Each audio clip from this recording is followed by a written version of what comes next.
good afternoon. I'm Dan Radley. I'm pinch hitting for Kent Barnard, who's usually our announcer. He just couldn't be here today and he sends his regrets, but I said, well, I'll do it.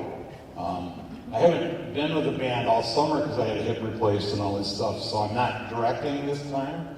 So I said, I might as well do something useful. So here I am. And then, to make it more fun, I left home without my folder. So the script that Kent had prepared is sitting in my folder. So my son-in-law happens to be home, so I have pictures of every script he prepared. So, yeah, good for him, right? So let's begin our concert. We'll start with the national anthem.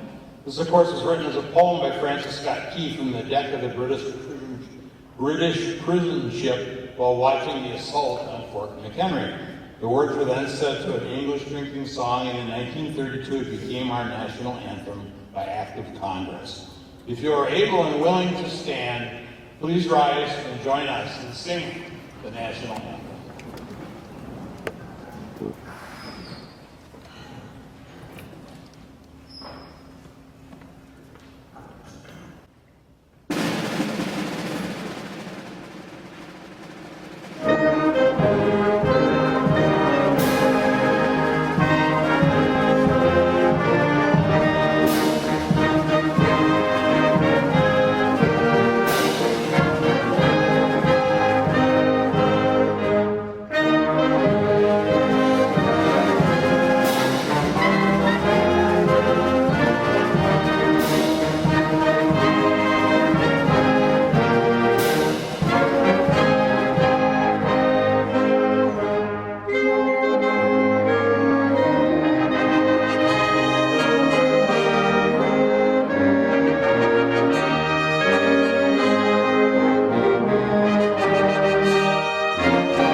Here it is.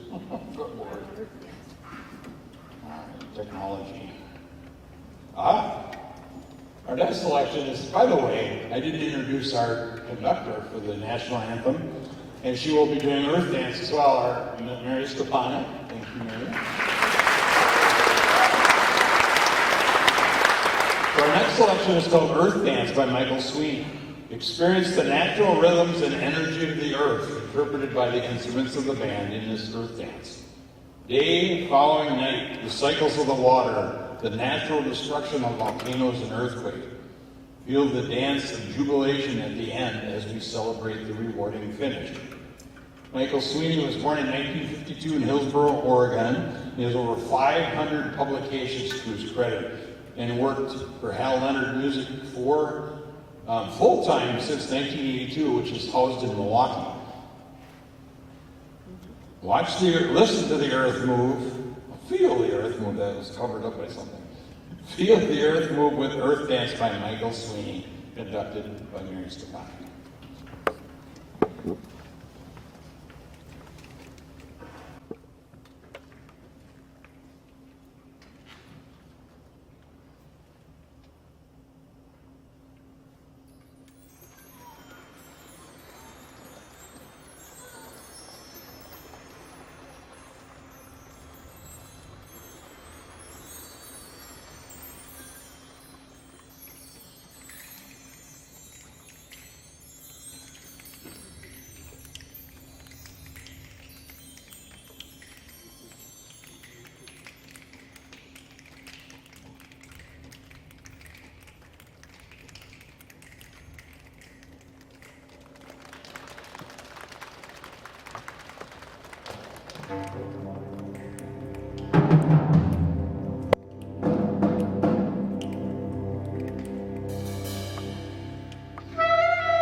The next selection, Hofstrasser's March.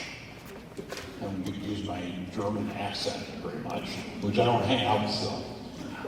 Hofstrasser's March by W. Parrish Chambers, arranged by Harold Walters, who did all sorts of arranging in the 30s, 40s, 50s for band.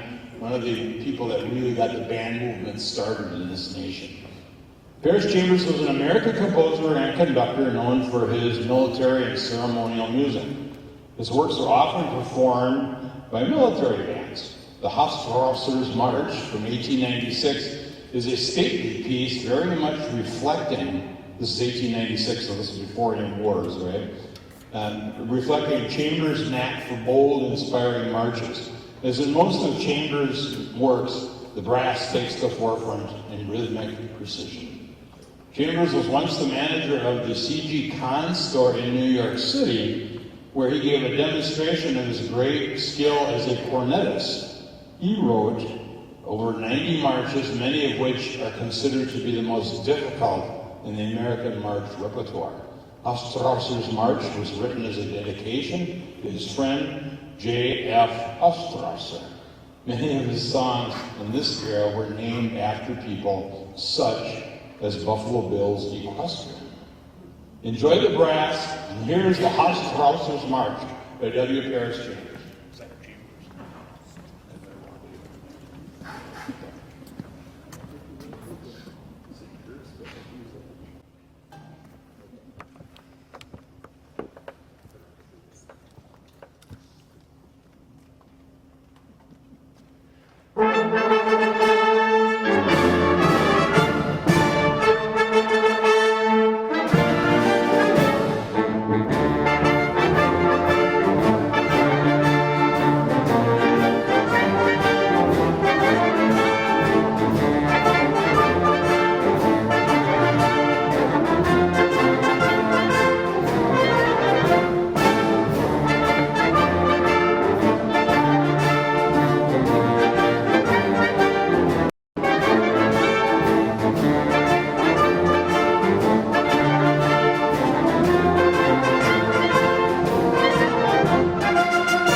And I apologize for not acknowledging our conductor on the last march. That was John Jenks from the percussion section.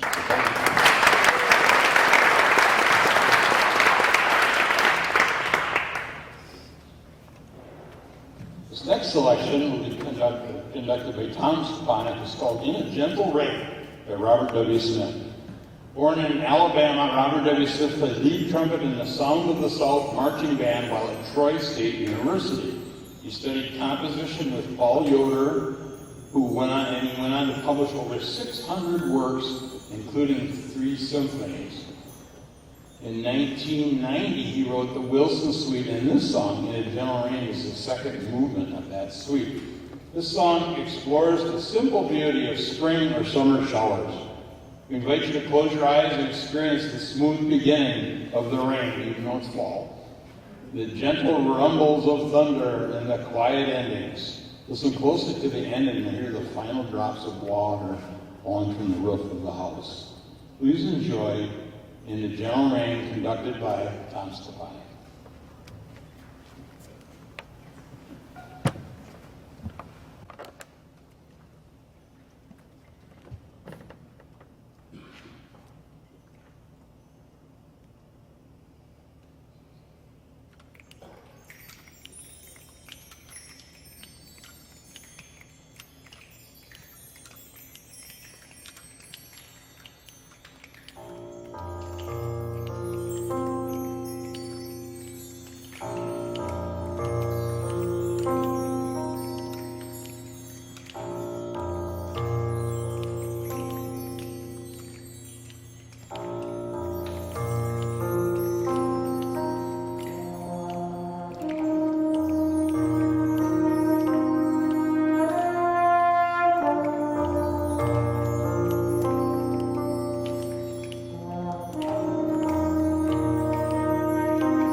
might notice the lighting up here is a little dim perhaps, and so we've made some adjustments. Apparently there was an electrical issue that they've been dealing with here, and the contractor they got to come fix it is scheduled for tomorrow.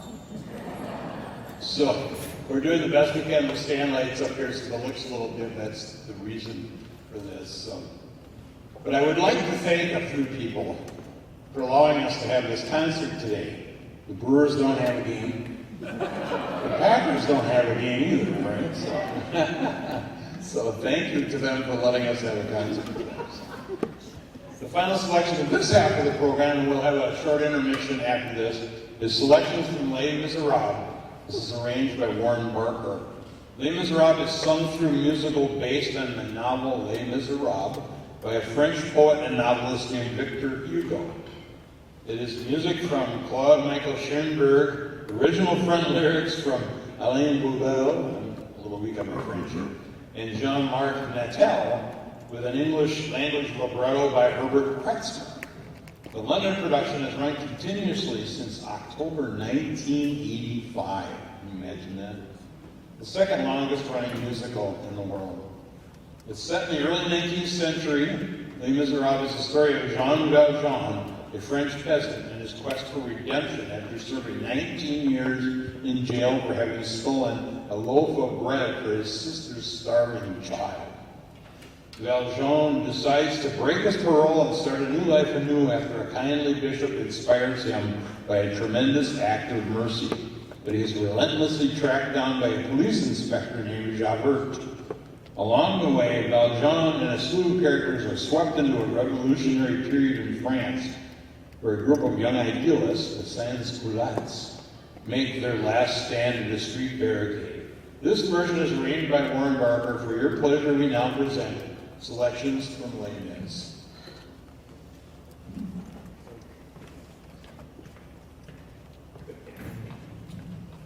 Directed by Mr. Mike Van Pelt. Thank you, Mike.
be back in about 10 minutes. Our donation baskets up front if you're interested. The restrooms out in the lobby and stuff. So we'll see you in about 10 minutes. Thank you.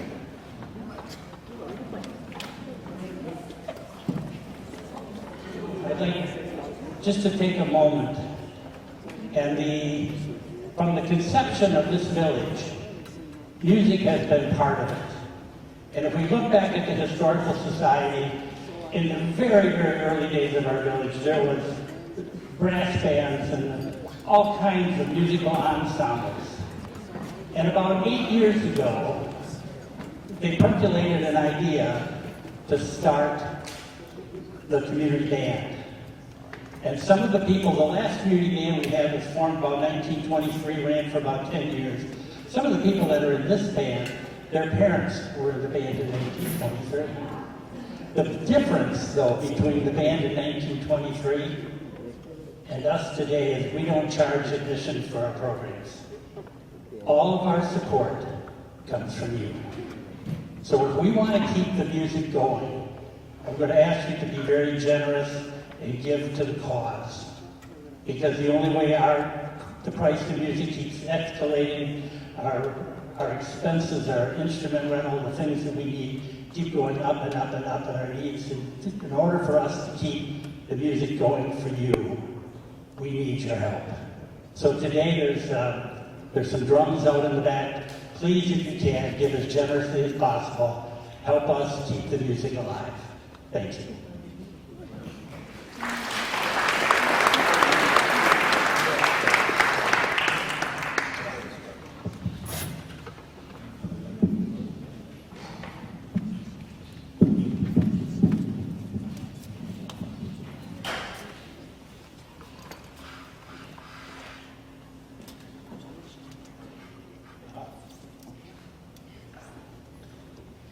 Our first selection for the second half is The National Game by John Philip Sousa.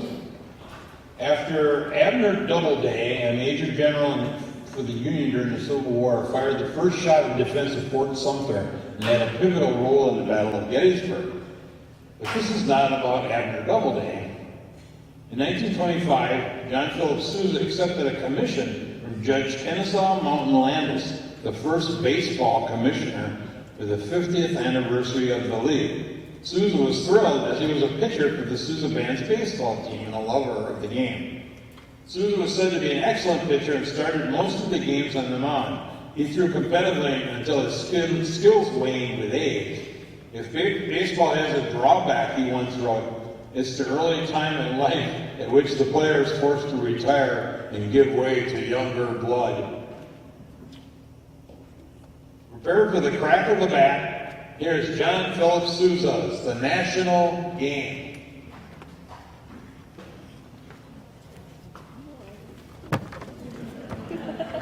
Directed by Tom Stepanovich.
The next selection, also directed by Tom Stepanek, Incheon by Robert W. Smith.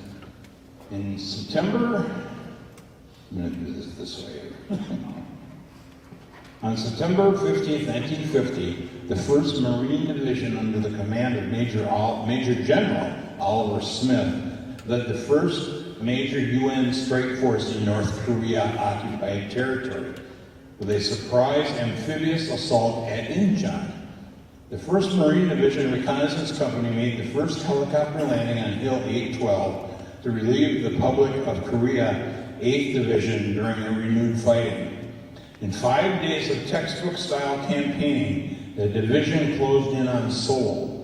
In house-to-house fighting, the Marines rescued the city from its communist captors by September 27th. Incheon was inspired by this historic event. From the quiet sound of the waves on the lonely Korean beach to the landing of the helicopter on Hill 812, Incheon explores the clashing of cultures through song. Even the simple Korean prayer in the center of the piece is answered by the more powerful Western statement of the same melody. As quickly as the invasion begins, it ends as the helicopters fly into the distance, leaving the beaches once again in solitude. This is Incheon by Robert W. Smith, written to commemorate the 50th anniversary of the assault at Incheon.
It's time to change the mood.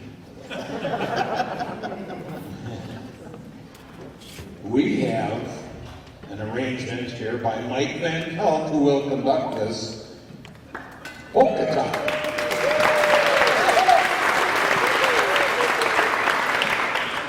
This includes the Ulita polka, Just Because, and of course, the Beer Barrel polka, which at some point I think he will admonish you to try to sing along. They didn't say anything about dancing, but I think there's probably plenty of room in the aisles if you're so inclined. At least tap your toe and enjoy polka time.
Did anyone dance?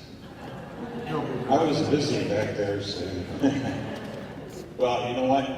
It's going to be recorded and put on YouTube. And I think it'll be on our Facebook page too. In fact, it is live right now, so you'll have another opportunity, maybe in the comfort of your own home and nobody's watching or something. Our next selection, From Sea to Shining Sea, arranged by Warren Barker. He adapts this version of America the Beautiful, creating lyrical melodies with an exceptional feeling. This arrangement creates lovely, tight harmonies as the players interact with each other, sometimes boldly, sometimes softly. Warren Barker was born in Oakland, California. We've heard his stuff about 3 times today. And there's a reason for that, because he's good at it. So, at the age of 24, he was appointed as a chief arranger for NBC's prime musical program, The Railroad Hour. Anybody remember that? He went on to become a composer, arranger, conductor for MGM, 20th Century Fox, and Columbia Studios. His works include arranging on Hello Dolly and Bewitched, My World and Welcome to It, and his works performed by Sinatra at the Hollywood Bowl and the Cincinnati Pops Orchestra. This arrangement is a vocal solo at the beginning, and we're proud to let one of our conductors, Tom Stepanek, sing that for you. It's beautiful. So, From Sea to Shining Sea.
Thank you, Tom. The Light Eternal, conducted by Mary Stepanek by James Swearinger. Have you kind of noticed that powerful music is the theme here tonight? Well, on December 3rd, 1943, the SS Dorchester, which was an American troop transport vessel, sank in the icy waters off of the coast of Greenland, the victim of a German U-boat attack. Of the 904 men aboard, 605 were lost. Among those who perished were 4 Army chaplains, each of a different faith, each called to the same duty. The testimony of the survivors tells the story best. As overcrowded lifeboats capsized, as rafts drifted away empty and men milled around on the deck on the ragged edge of panic, the only fragment of hope came from these 4 men. And when the life jackets were gone, they gave away their own. As the survivors swam away, they remembered the chaplains standing, their arms linked, braced against the slanting deck. They were praying, words of prayer in Latin, Hebrew, English, addressed to the same God. The Light Eternal is based on a well-known hymn, God of Our Fathers, and is a reflective work that musically recounts this magnificent story.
We have a tradition here.